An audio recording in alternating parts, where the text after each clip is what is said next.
Salam dan bahagia. Di sini saya akan menyampaikan aksi nyata saya tentang penerapan budaya positif modul 1.4. Saya Selvianti Bali MPD, calon guru penggerak angkatan 11 dari Nias Selatan, Sumatera Utara, didampingi oleh Ibu Fasilitator kami, Ibu Herta Sialagan SPD MM, dan Bapak pengajar praktik kami, Bapak Beatus Alawa SPD. Kita lanjut pada penerapan konsep-konsep inti dalam budaya positif. Budaya positif merupakan keadaan suatu lingkungan yang menunjukkan keseimbangan antara tindakan dan mempraktekkan nilai-nilai kebajikan. Dalam hal ini, untuk membangun budaya yang positif, sekolah menyediakan lingkungan yang positif, aman, dan nyaman agar murid-murid mampu berpikir, bertindak, dan mencipta dengan merdeka, mandiri, dan bertanggung jawab. Maka diperlukan perubahan paradigma dari stimulus respon kepada pendekatan teori kontrol. Selama ini, stimulus respon yang kita gunakan kepada peserta mendidik kita adalah bahwa realitas atau kebutuhan kita itu sama. Semua orang melihat hal yang sama. Kita mencoba mengubah orang agar berpandangan sama dengan kita. Perilaku buruk dilihat sebagai suatu kesalahan. Orang lain bisa mengontrol saya. Saya bisa mengontrol orang lain. Pemaksaan ada pada saat bujukan gagal dan model berpikir menang atau kalah. Itu stimulus respon. Sedangkan sekarang kita diharapkan berada pada posisi teori kontrol, yaitu di mana kita harus melihat bahwa antara posisi guru dan peserta didik kita adalah memiliki realitas atau kebutuhan yang berbeda. Setiap orang memiliki gambaran yang berbeda. Kita berusaha memahami pandangan orang lain tentang dunia. Semua perilaku memiliki tujuan. Hanya Anda yang bisa mengontrol diri Anda. Anda tidak bisa mengontrol orang lain. Kolaborasi dan konsensus menciptakan pilihan-pilihan baru dan model berpikir menang-menang. Selanjutnya, psikiater dan pendidik Dr. William Glasser meluruskan beberapa miskonsepsi tentang makna kontrol. Selama ini kita selalu memiliki miskonsepsi tentang kontrol, yaitu di mana guru mengontrol murid, di mana semua penguatan positif atau bujukan itu efektif dan bermanfaat, di mana kritik dan membuat orang merasa bersalah dapat menguatkan karakter. Ini adalah miskonsepsi yang sebenarnya terekam di dalam diri peserta didik kita. Walaupun tampaknya guru sedang mengontrol perilaku murid, namun ini terjadi karena murid atau peserta didik kita sedang mengizinkan dirinya untuk dikontrol. Namun pada dasarnya kita tidak dapat memaksa murid untuk berbuat sesuatu jikalau murid tersebut memilih untuk tidak melakukannya. Di dalam budaya positif tercakup disiplin positif. Pendekatan disiplin positif ini merupakan pendekatan mendidik dan membina yang bertumpu pada upaya membangun pemikiran dan perilaku positif peserta didik, sehingga peserta didik dapat mengontrol perilakunya sendiri karena pemahaman dan kesadarannya, serta bertanggung jawab atas pilihan tindakan dan perilakunya sebagai perwujudan menghormati diri sendiri dan orang lain. Dalam hal ini, disiplin dimaknai sebagai sesuatu yang dilakukan seseorang pada orang lain untuk mendapatkan kepatuhan. Syarat utamanya adalah harus ada disiplin yang kuat yang berasal dari dalam diri. Disiplin positif berisi nilai-nilai kebajikan seperti kejujuran, keadilan, belas kasihan, kesederhanaan, penghargaan terhadap kehidupan, kepedulian, toleransi, kebijaksanaan, empati, suara hati, kontrol diri, rasa hormat, kebaikan, keluasan atau fleksibilitas, dan sebagainya. Berikut adalah beberapa contoh dari disiplin positif yang dapat diterapkan dalam lingkungan sekolah. Yang pertama, guru memberikan contoh dengan menunjukkan sikap positif saat berinteraksi dengan siswa ataupun rekan guru. Yang kedua, membuat aturan yang jelas dan konsisten di kelas ataupun di seluruh lingkungan sekolah. Kemudian dipastikan aturan tersebut dapat diterapkan secara adil.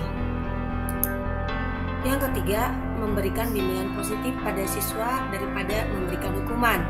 Bimbingan tersebut dengan membantu siswa dalam memahami dampak dari perilaku yang diperbuat dan memberikan cara untuk mengubah.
Yang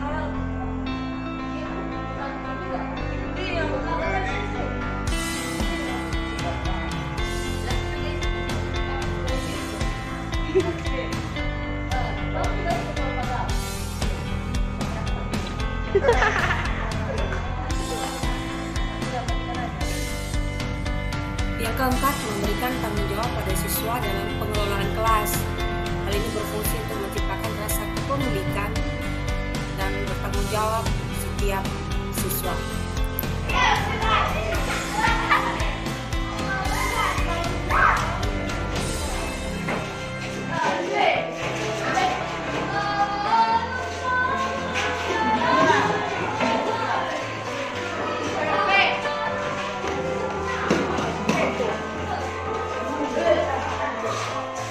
Itu yang di atas itu, yang di atas.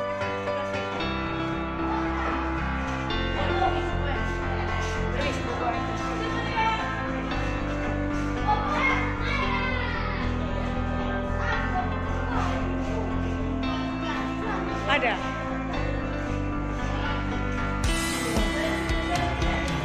Ya udah, pesan.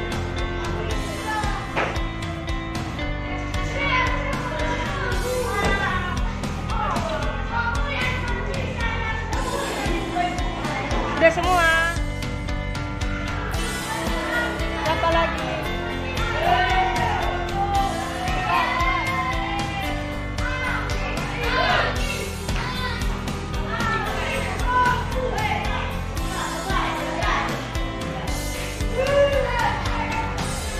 Habis.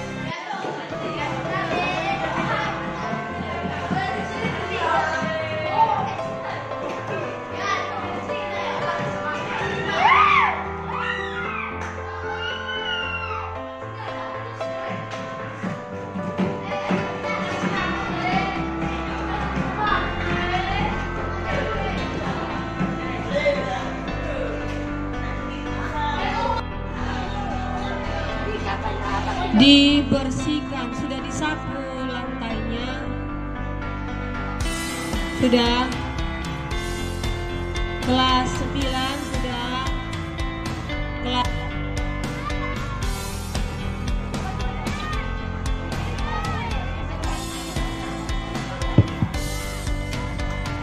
di pinggir kelasnya dibersihkan juga.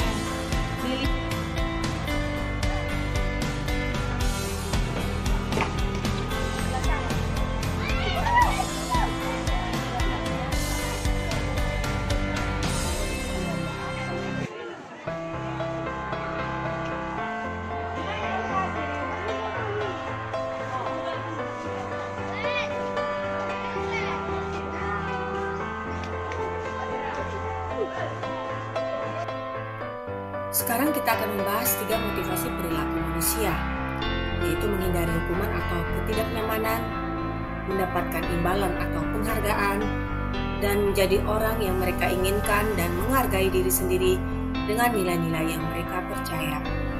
Pertanyaan yang muncul, jika seseorang sedang menghindari hukuman atau ketidaknyamanan, yaitu apa yang akan terjadi apabila saya tidak melakukannya? Pertanyaan yang muncul lagi, jika untuk mendapatkan imbalan atau penghargaan dari orang lain, dia berharap mendapatkan imbalan atau penghargaan, maka yang muncul di benaknya adalah apa yang akan saya dapatkan apabila saya melakukannya. Dan motivasi yang ketiga yaitu untuk menjadi orang yang mereka inginkan dan menghargai diri sendiri dengan nilai-nilai yang mereka percaya. Ketika ini muncul di dalam diri seseorang, maka pertanyaan yang muncul adalah, akan menjadi orang yang seperti apa saya jika saya melakukannya? Inilah beberapa pertanyaan-pertanyaan yang muncul di dalam diri seseorang berdasarkan motivasinya melakukan sesuatu. Namun dari ketiga hal tersebut, motivasi yang paling baik adalah menjadi orang yang mereka inginkan dan menghargai diri sendiri dengan dengan nilai-nilai yang mereka percaya, dikarenakan motivasi ini berasal dari dalam diri peserta didik itu sendiri. Masuk kepada 5 kebutuhan dasar manusia. Manusia memiliki kebutuhan yang dasar yang tidak bisa dielakkan. Kebutuhannya yang pertama itu adalah kebutuhan untuk bertahan hidup. Kebutuhan yang kedua adalah kebutuhan akan kasih sayang dan rasa untuk diterima. Yang ketiga, kebutuhan untuk pengakuan atas kemampuan atau penguasaan. Yang keempat, kebutuhan akan pilihan, yaitu kebebasan dalam diri seseorang. Dan yang kelima adalah kebutuhan akan kesenangan, untuk mencari kesenangan. Saya akan menjelaskan masing-masing dari 5 kebutuhan dasar manusia tersebut. Yang pertama adalah kebutuhan untuk bertahan hidup atau survival. Nah, ini adalah kebutuhan yang bersifat fisiologis untuk bertahan hidup, seperti kesehatan, rumah, makanan, dan kebutuhan biologis. Kebutuhan untuk diterima. Kebutuhan untuk diterima ini yaitu kebutuhan untuk disayangi dan diterima, yang meliputi kebutuhan akan hubungan dan koneksi sosial, kebutuhan untuk memberi dan menerima kasih sayang, dan kebutuhan untuk merasa menjadi bagian dari suatu kelompok. Kemudian kebutuhan pengakuan atas kemampuan atau penguasaan.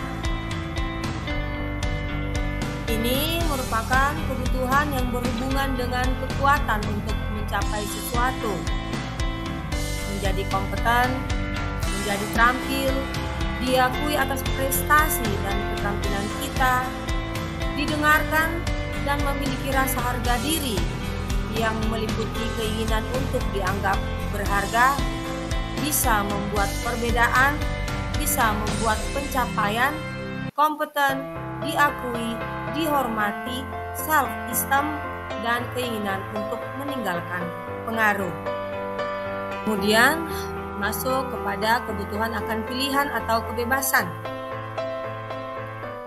Kebutuhan akan pilihan ini mencakup kebutuhan untuk bebas yang meliputi kemandirian, otonomi, memiliki pilihan, dan mampu mengendalikan arah hidup seseorang.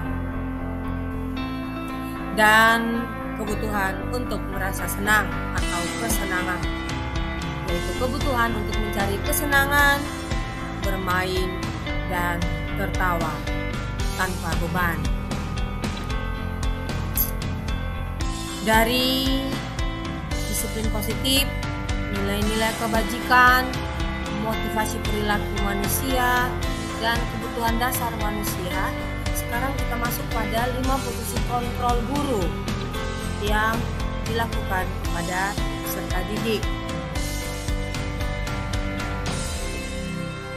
Posisi kontrol yang pertama itu adalah posisi penghukum, yang kedua pembuat rasa bersalah, yang ketiga teman, yang keempat pemantau, dan kelima manajer. Berikutnya saya akan menjelaskan dari masing-masing 5 posisi kontrol tersebut. Yang pertama, penghukum. Seorang penghukum bisa menggunakan hukuman fisik maupun verbal. Orang-orang yang menjalankan posisi penghukum senantiasa mengatakan bahwa sekolah memerlukan sistem atau alat yang dapat lebih menekan murid-murid lebih dalam lagi. Mereka sering berkata begini, patuhi aturan saya atau awas.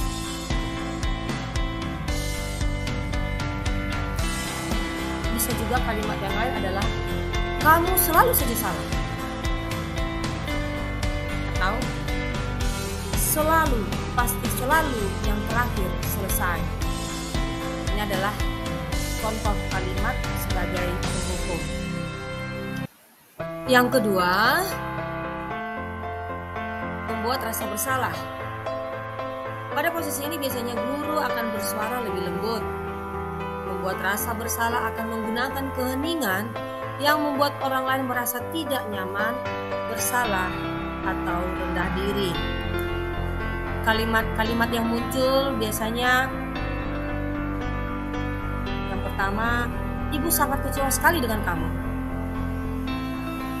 Atau, berapa kali bapak harus memberitahu kamu ya? Atau, gimana coba kalau orang tua kamu tahu kamu berbuat begini? Memunculkan rasa bersalah di dalam diri peserta didik. Posisi yang ketiga adalah sebagai teman. Guru pada posisi ini tidak akan menyakiti murid, namun akan tetap berupaya mengontrol murid melalui persuasi. Posisi teman pada guru bisa negatif ataupun positif. Positif di sini berupa hubungan baik yang terjalin antara guru dan murid. Kalimat yang sering diutarakan oleh guru adalah, ayo bantulah demi bapak ya. Atau, ayo ingat tidak bantuan bapak selama ini kepada kamu. Atau, ya sudah, kali ini tidak apa-apa, nanti ibu bantu bereskan. Ini beberapa kalimat yang menyatakan posisi guru sebagai teman. Yang keempat adalah pemantau. Memantau berarti mengawasi. Pada saat kita mengawasi, kita bertanggung jawab atas perilaku orang-orang yang kita awasi. Posisi pemantau berdasarkan pada peraturan-peraturan dan konsekuensi. Dengan menggunakan sanksi atau konsekuensi, kita dapat memisahkan hubungan pribadi kita dengan murid sebagai seseorang yang menjalankan posisi pemantau. Kalimat yang sering diutarakan guru adalah, peraturannya apa? Atau, apa yang telah kamu lakukan? Atau, sanksi atau konsekuensinya apa? Dalam hal ini, seorang pemantau sangat mengandalkan penghitungan, catatan, data yang dapat digunakan sebagai bukti atas perilaku seseorang. Dan yang kelima adalah manajer. Manajer adalah posisi di mana guru berbuat sesuatu bersama dengan murid. Mempersilahkan murid mempertanggungjawabkan perilakunya, mendukung murid agar dapat menemukan solusi atas permasalahannya sendiri. Kalimat yang dilakukan oleh guru itu biasanya adalah, apa yang kita yakini yang telah kita buat di dalam keyakinan kelas? Atau, jika kamu meyakininya, apakah kamu bersedia memperbaikinya? Atau, jika kamu memperbaiki ini, hal ini menunjukkan apa tentang dirimu? Atau, apa rencana kamu untuk memperbaiki hal ini? Siswa diminta untuk memberikan alasan mengapa dia harus memperbaiki dirinya, dan itu harus muncul dari dalam diri yang merupakan motivasi intrinsik. Tugas seorang manajer bukan untuk mengatur perilaku seseorang. Kita membimbing murid untuk dapat mengatur dirinya, bukan memisahkan diri murid dari kelompoknya, tapi mengembalikan murid tersebut ke kelompoknya dengan lebih baik dan kuat. Dan kemudian segitiga restitusi. Segitiga restitusi itu ada 3 langkah, yaitu menstabilkan identitas, validasi tindakan yang salah, dan menanyakan keyakinan. Bagian dasar dari segitiga restitusi itu adalah menstabilkan identitas. bertujuan untuk mengubah identitas anak dari orang yang gagal karena melakukan kesalahan menjadi orang yang sukses. Anak yang melanggar peraturan karena sedang mencari perhatian adalah anak yang sedang mengalami kegagalan. Dia mencoba untuk memenuhi kebutuhan dasarnya, namun ada benturan.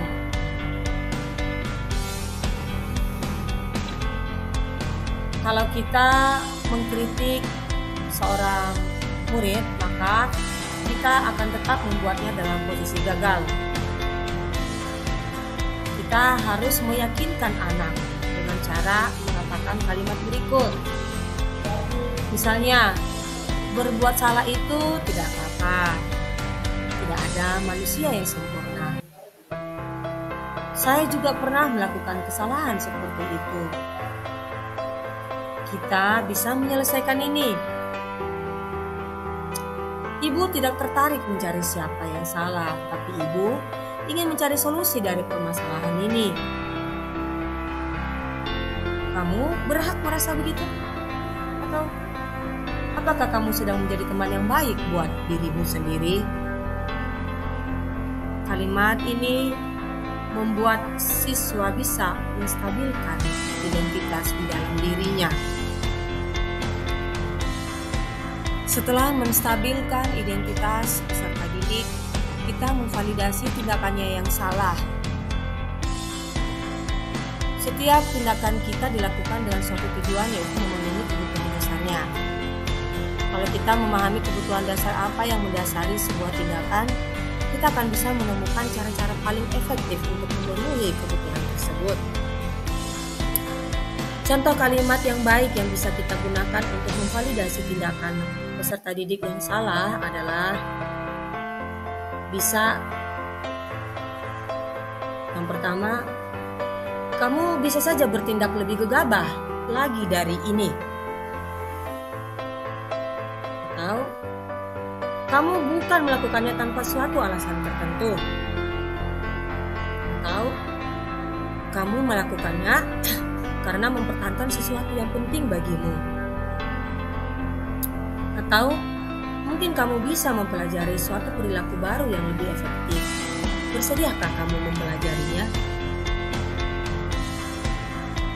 Itu beberapa contoh kalimat untuk validasi tindakan peserta didik yang salah. Setelah menstabilkan identitas dan memvalidasi tindakan yang salah, langkah terakhir adalah kita menanyakan keyakinan. Pertanyaan yang bisa kita ajukan untuk menanyakan keyakinan diantaranya adalah, sebagai keluarga atau kelas, apa yang kita yakini? Atau, nilai-nilai apa yang telah kita sepakati? Atau, seperti apa gambaran sebuah kelas yang ideal bagi kamu? Atau, kamu ingin menjadi orang seperti apa? Teori kontrol menyatakan bahwa kita pada dasarnya termotivasi secara internal. Ketika identitas sukses telah tercapai dan tingkah laku yang salah telah divalidasi, maka anak akan siap untuk dihubungkan dengan nilai-nilai yang dia percaya dan berpindah menjadi orang yang dia inginkan. Selamat pagi, Bu. Selamat pagi, Princess. Apa kabar? Baik, Bu. Mengapa kamu tidak ke sini, Princess? Mengapa kamu ke sini? Ya, Bu, saya dengar dari Evita Ibu minta saya untuk menemui di kantor. Menurut kamu, mengapa ibu memintamu datang ke kantor? Belum tahu. Belum tahu? Belum? Belum. Nah, apa ibu dengar ada sesuatu yang terjadi? Apa tuh? Ya, Bu, saya dengar. Ceritakan kepada ibu mengapa kamu menjontek? Ya, Bu, saya belum belajar. Ya, Bu, saya belum bisa mampu belajar dengan baik. Saya pusing mengatur materi di dalam satu hari. Menurut kamu, belajar menghafal dalam satu malam itu bisa nggak? Tidak. Nah, kalau tidak, lalu bagaimana sebaiknya? Seharusnya saya menyisihkan waktu selama satu hari, selama 1 jam untuk menghafal materi yang diberikan. Dari kesalahan yang kamu lakukan itu tadi, menurut kamu keyakinan kelas nomor berapa yang sudah kamu langgar? Keyakinan nomor 5, Bu, melakukan hal positif untuk membantu perkembangan diri ke arah yang baik. Kamu, apakah menyontek itu sesuatu tindakan yang baik? Tidak, Bu. Lalu kalau tidak, bagaimana seharusnya? Saya tidak akan menyontek lagi, Bu, dan akan belajar lebih giat lagi. Jika ada materi yang tidak saya mengerti, saya akan menanyakan langsung kepada guru. Kalau kamu bersedia memperbaiki hal ini, lalu kamu akan memilih menjadi orang seperti apa? Menjadi orang bertanggung jawab terhadap diri sendiri, Bu. Menjadi orang yang bertanggung jawab terhadap diri sendiri, ya. Nah, itu maksud ibu, ya. Kalau begitu, menjadi orang yang bertanggung jawab itu terhadap diri sendiri itu caranya bagaimana? Saya berjanji tidak akan mengulangi lagi. Rasanya kalau menjadi orang yang bertanggung jawab itu rasanya bagaimana? Nyaman, Bu. Nyaman ya. Nah, itu yang ibu harapkan itu seperti itu sebenarnya. Jadi ketika kamu bisa bertanggung jawab terhadap diri sendiri, tidak menyontek, itu adalah sesuatu hal yang sangat baik dan sangat terpuji, ya. Oke. Kalau begitu Princess, ibu berharap kamu tidak akan mengulang kesalahan yang sama lagi, dan untuk pelajaran yang lain juga kamu bisa mengusahakan yang terbaik, ya. Terima kasih, Bu. Oke Princess, silakan masuk dalam kelas, ya. Ya. Ya.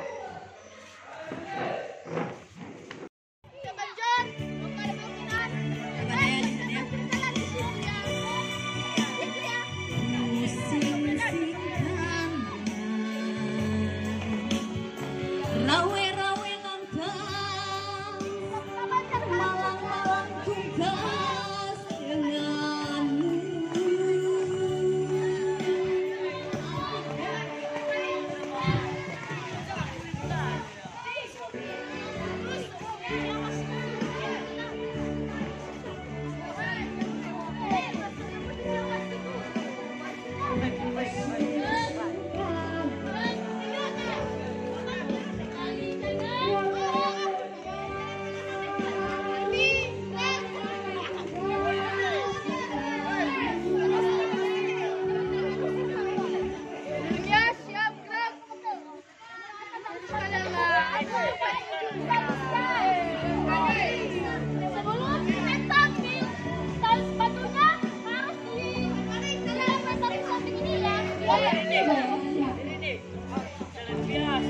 Dan orang lain untuk saling belajar, itu tinggal pilih aja. Memberikan kesempatan orang lain untuk menyampaikan pendapat mereka. Tambahan Karena apa, juga Pak? pilihan, fasilitas juga. Hun. Saya rasa ini yang bagus. Lagi unjuk, Bu. Unjuk, Bu. Unjuk lagi. Harmoni. Yang ini. Wah, terus itu apa perilaku yang paling ingin Anda fokuskan di tahun ini? Menghargai setiap warga satuan Udah, Bu. pendidikan. Belakangnya memberikan pertolongan bagi warga. Lagi, Bu, unjuk, Bu. Asik nyata lagi ya, nggak ada yang seperti begini. Asik Setiap nyata. warga satuan pendidikan. Oke. Dan pembelajaran yang berpihak pada murid dengan menjadi pemimpin pembelajaran, inilah dokumentasinya.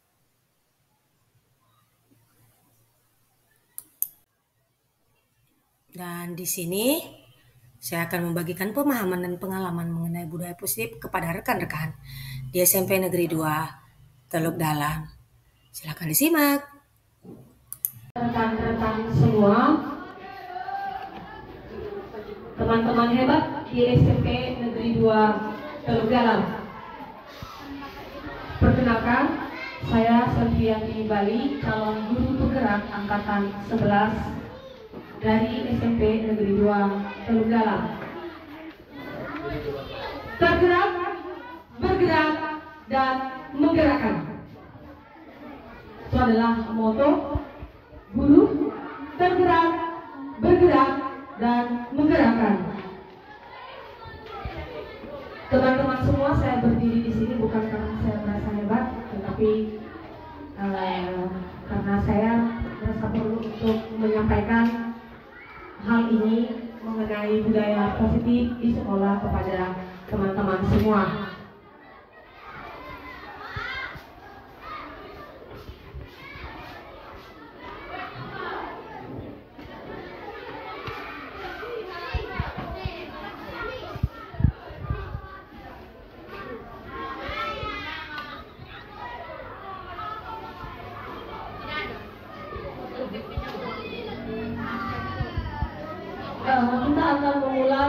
membahas mengenai konsep-konsep inti dalam budaya positif.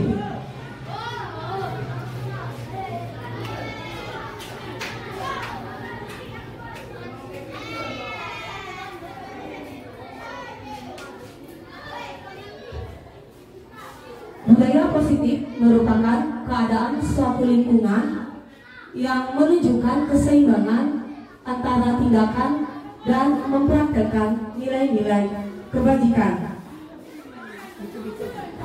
Untuk membangun budaya positif, sekolah perlu menyediakan lingkungan yang positif, aman dan nyaman, agar murid-murid mampu berpikir, bertindak, dan mencipta dengan merdeka, mandiri, dan bertanggung jawab.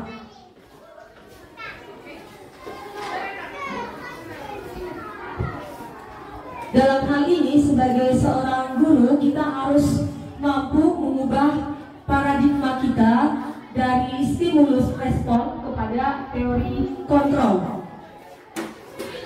Selama ini kita selalu berpikir bahwa anak didik kita dengan kita itu memiliki realitas yang sama. Semua orang melihat hal yang sama. Kita mencoba mengubah anak didik kita agar berpandangan sama dengan kita. Perilaku buruk dilihat sebagai suatu kesalahan. Orang lain bisa mengontrol saya bisa mengontrol orang lain. Pemaksaan ada pada saat bujukan gagal, dan model berpikir menang atau kalah. Dalam hal ini sekarang kita diminta untuk memiliki teori kontrol, yaitu bahwa kepada anak didik kita memiliki realitas bahwa kita itu berbeda. Setiap orang memiliki gambaran yang berbeda.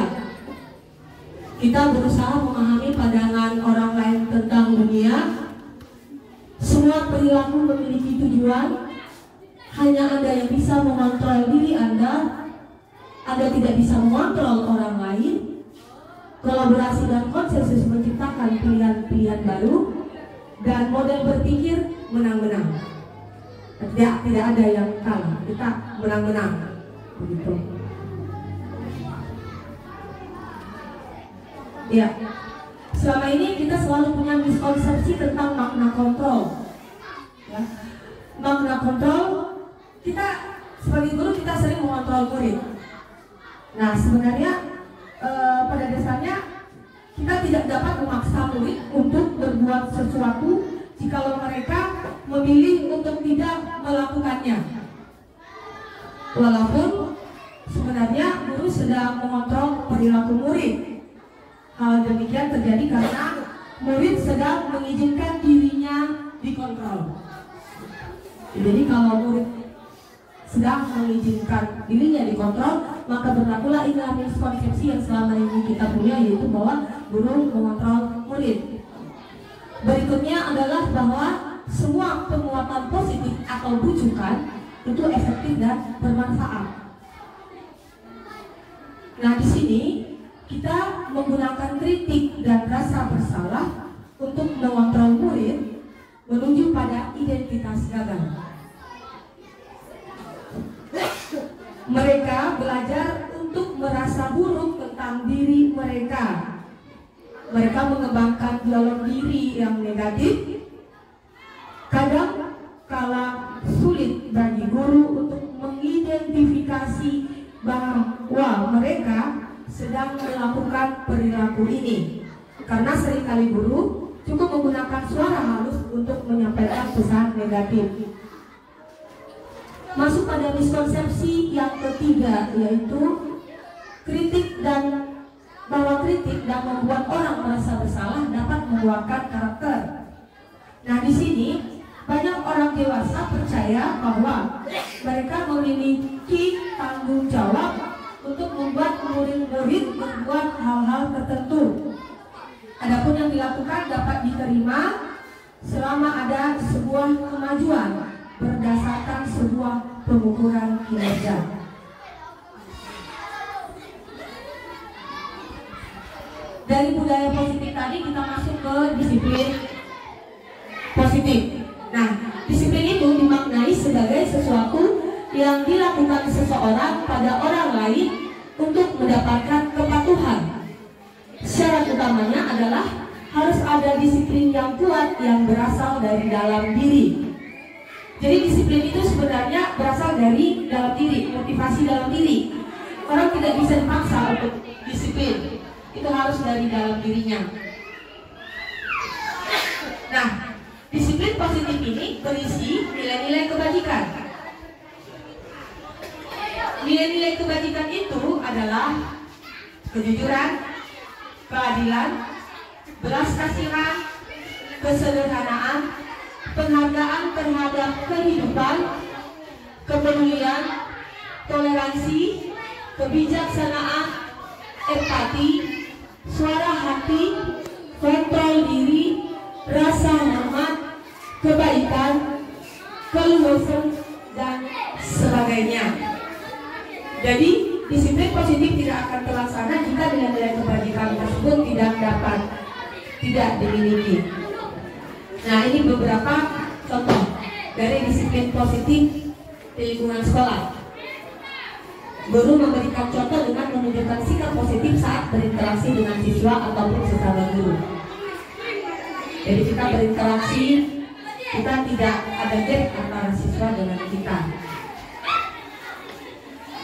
Nah, yang kedua, membuat aturan yang jelas dan konsisten di kelas ataupun di seluruh lingkungan sekolah.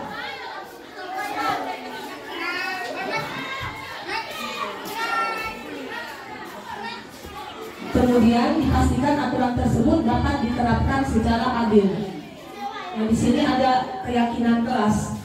Saya udah buat keyakinan kelas kemarin, tapi nggak nongol dia. Ya.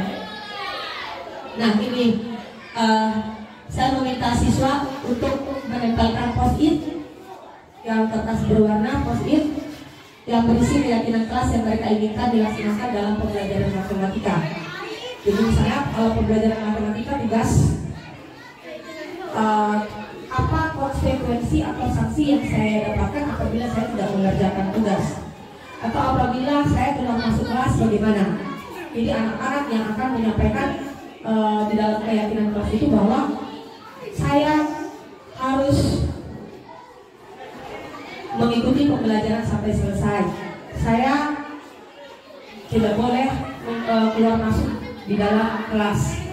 Nah, sebenarnya kata tidak dan kata jangan itu kita tidak boleh menggunakannya. Jadi kita mencoba mencari kalimat lain yang tidak menggunakan kata jangan dan kata tidak. Berikutnya, memberikan bimbingan positif pada siswa daripada memberikan hukuman.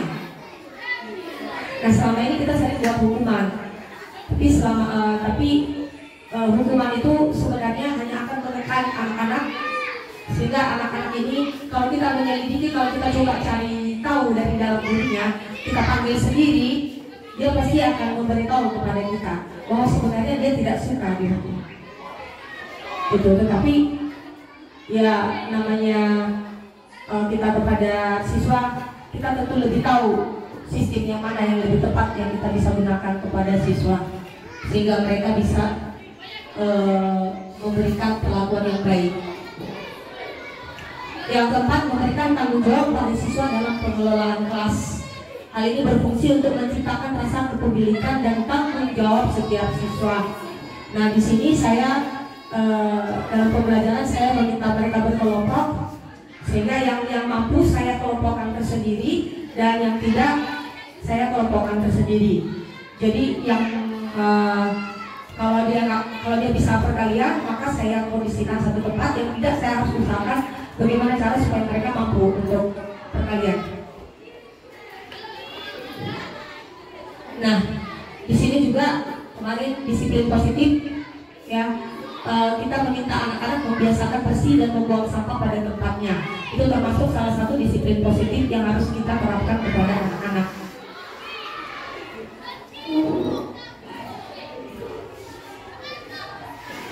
Masuk kepada 3 motivasi perilaku manusia. 3 perilaku manusia itu adalah yang pertama, menghindari hukuman atau ketidaknyamanan. Mereka cenderung memang menghindari hukuman. Yang kedua, mendapatkan imbalan atau penghargaan. Yang ketiga, menjadi orang yang mereka inginkan dan menghargai diri sendiri dengan nilai-nilai yang mereka percaya.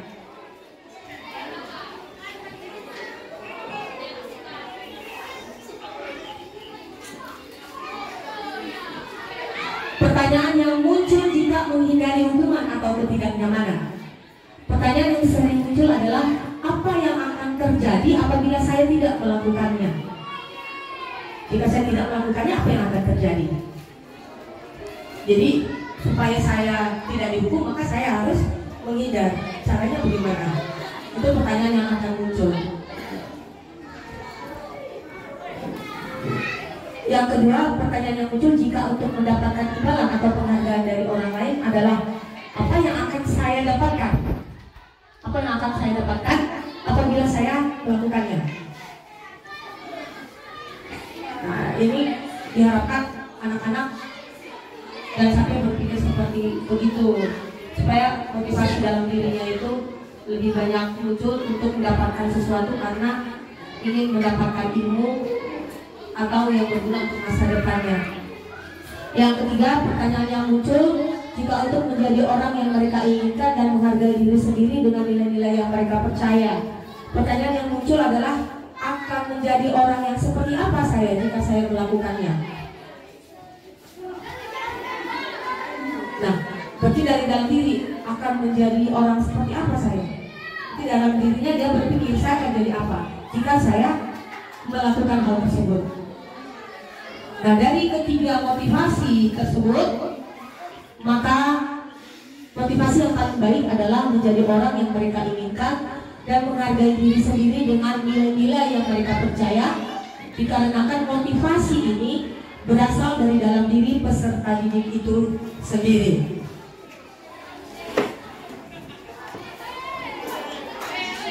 Nah, ketika peserta didik, bukan hanya peserta didik, tapi kita juga semua memiliki kebutuhan dasar sebagai seorang manusia.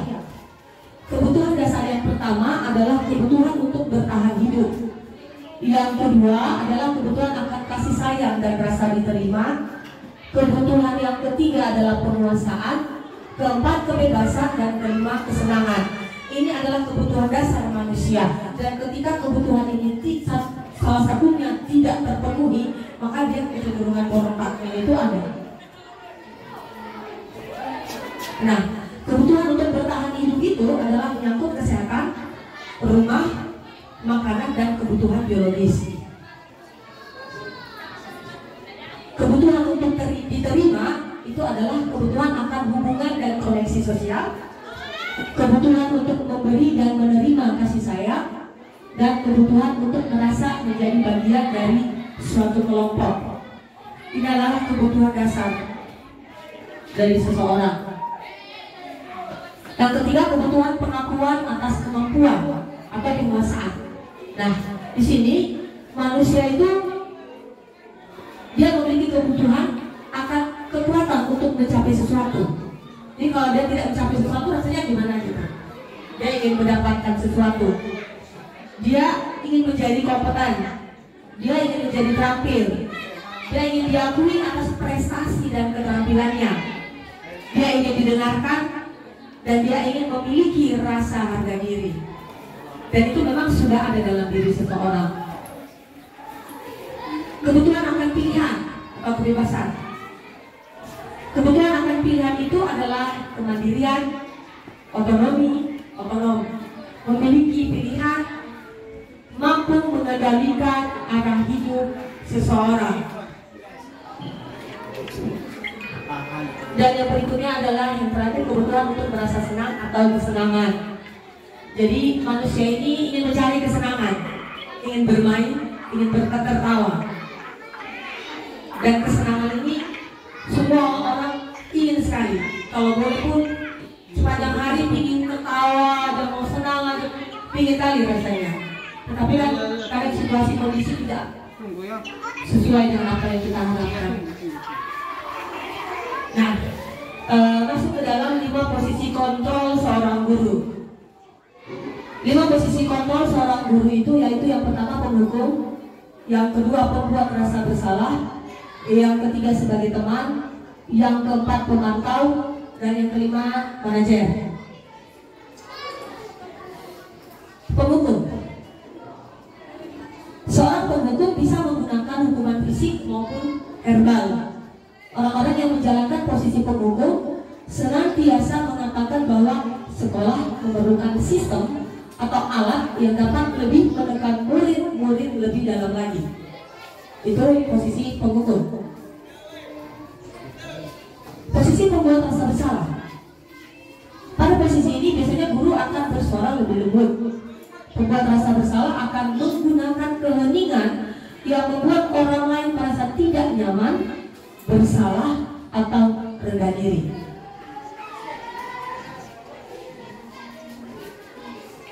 Yang ketiga sebagai teman. Dalam hal ini guru pada posisi ini tidak akan menyakiti murid, namun akan tetap berupaya mengontrol murid melalui persuasi. Posisi teman pada guru bisa negatif ataupun positif. Positif di sini berupa hubungan baik yang terjalin antara guru dan murid. Yang keempat, posisi pemantau. Memantau berarti mengawasi. Pada saat kita mengawasi, kita bertanggung jawab atas perilaku orang-orang yang kita awasi. Posisi pemantau berdasarkan pada peraturan dan konsekuensi. Dengan menggunakan sanksi atau konsekuensi, kita dapat memisahkan hubungan pribadi kita dengan murid sebagai seseorang yang menjalankan posisi pemantau. Dan yang kelima adalah posisi manajer. Manajer adalah posisi di mana guru berbuat sesuatu bersama dengan murid, mempersilakan murid mempertanggungjawabkan perilakunya, mendukung murid agar dapat menemukan solusi atas permasalahannya sendiri. Nah, dari kelima posisi kontrol guru tersebut, yang paling baik diterapkan adalah posisi manajer. Posisi manajer itu kita sudah membuat keyakinan kelas terlebih dahulu, dan kita menggunakan segitiga restitusi untuk menyelesaikan masalah siswa. Bagian paling dasar yang pertama adalah menstabilkan identitas. Yang kedua adalah validasi tindakan yang salah, dan yang ketiga adalah menanyakan keyakinan. Menstabilkan identitas itu guru diminta untuk mengatakan bahwa anakku, setiap orang pasti pernah merasa bersalah. Maka ketika kita mengatakan kepadanya pasti merasa bersalah, pasti melakukan kesalahan, dia pasti, iya Bu, pasti dia akan membuka diri untuk menceritakan apa yang membuat dia melakukan kesalahan tersebut. Dan kamu bukan satu-satunya yang pernah melakukan ini. Artinya dia tidak merasa bahwa hanya saya yang salah, hanya saya yang melakukan ini. Terus untuk validasi tindakan yang salah. Untuk validasi tindakan yang salah, di sini guru sebaiknya menggunakan kalimat, adakah cara yang lebih efektif untuk mendapatkan apa yang kamu butuhkan?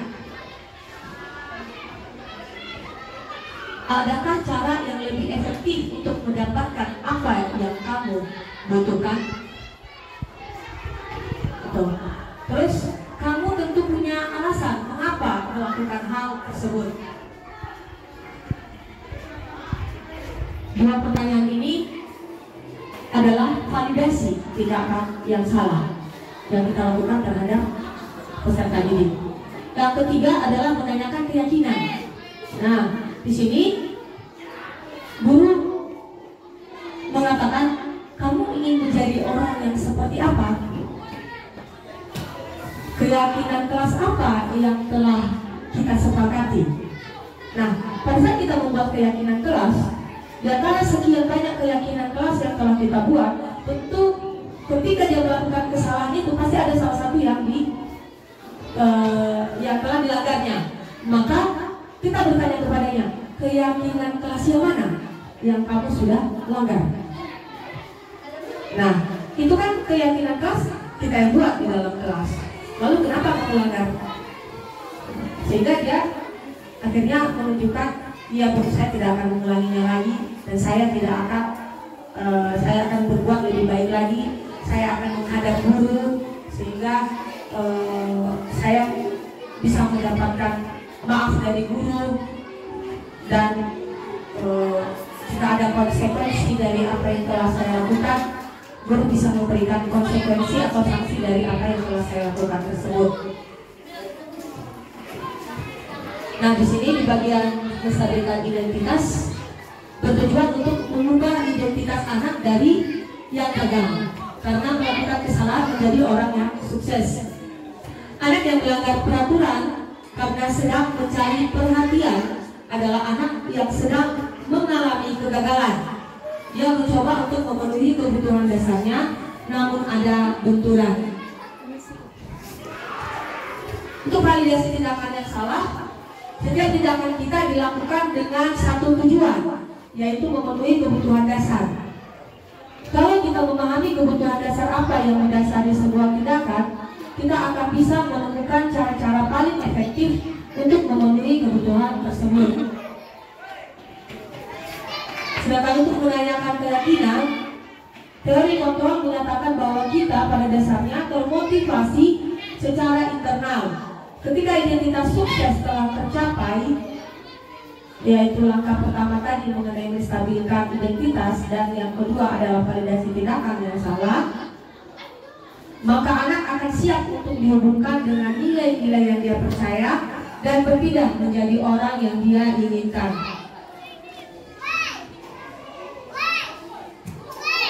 Nah, keterkaitan, ya, mengenai keterkaitan antara budaya positif dengan filosofi pendidikan Ki Hajar Dewantara, nilai dan peran guru serta visi guru itu adalah berpihak pada murid. Jadi salah satu yang pernah saya lakukan adalah mendampingi siswa dalam latihan baris berbaris untuk lomba antar kelas menjelang HUT RI ke-79. Keterkaitan yang lain adalah menjadi coach bagi rekan lain. Jadi sebenarnya peran guru itu ada menjadi pemimpin pembelajaran, menjadi coach bagi yang lain, melaksanakan kolaborasi, menjadi pemimpin pada murid. Itu adalah peran sebagai seorang guru. Sedangkan nilai-nilai guru itu guru harus berpihak pada murid, kolaborasi, reflektif, inovatif, dan kreatif.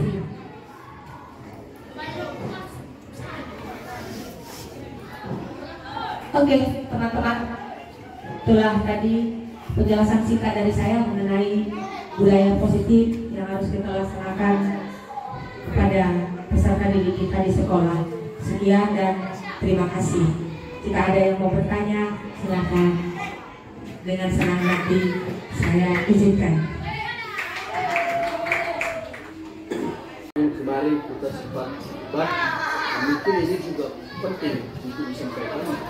Kita nanti pada saat dengar masalah video ini, itu lebih bagus, itu menjadi bahan pertimbangan supaya bisa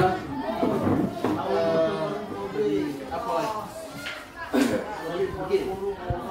Tadi ibu menyampaikan bahwa guru tidak boleh menghukum siswa. Lalu bagaimana dengan karakter siswa yang memang berbagai macam perilaku yang terjadi selama ini? Ada begitu banyak kemanusiaan kultural yang terjadi. Buktinya anak-anak ini sekarang kalau kita ketemu, ya sudah nggak ada lagi suka-suka. Kalau kita bandingkan zaman dulu, luar biasa lah. Dulu itu macam apa, tapi disegani, bukan ditakuti. Kalau sekarang ini nggak ada segani, nggak ada takutnya. Dengan munculnya undang-undang perlindungan anak. Ini saya kaitkan masalah guru tidak boleh menghukum siswa. Lalu bagaimana karakter generasi bangsa ini ke depan? Kalau seandainya dibiarkan atau hanya secara verbal aja kita tanpa tindakan secara fisik, boleh nggak secara fisik kalau kita atur seperti saya? Kalau anak-anak ini sih itu susah. Satu hal yang mau saya tekankan bahwa guru ditugaskan di masing-masing unit sekolah itu bukan diinjak oleh siswa, bukan dipermainkan oleh siswa, tetapi membina, mengarahkan, mendidik. Diharapkan kan sebisa mungkin untuk tidak menghukum. Tapi jika memang terakhir-terakhirnya harus, ya kita kan tidak mungkin sekarang memaksakan siswa menjadi seperti apa yang kita mau. Dari berdasarkan teori tadi kan kita selalu berharap bahwa apa yang ada dalam pikiran kita harus diikuti oleh peserta didik kita. Tetapi kan dasar mereka melakukan itu kan kita tidak tahu. Makanya itulah dibutuhkan kita sebagai seorang guru pendekatan persuasif kepada siswa sehingga mereka bisa menjadi lebih baik lagi seperti apa yang kita harapkan. Itu dari saya. Terima kasih. Terima kasih. Sekian presentasi dari saya. Tuhan memberkati.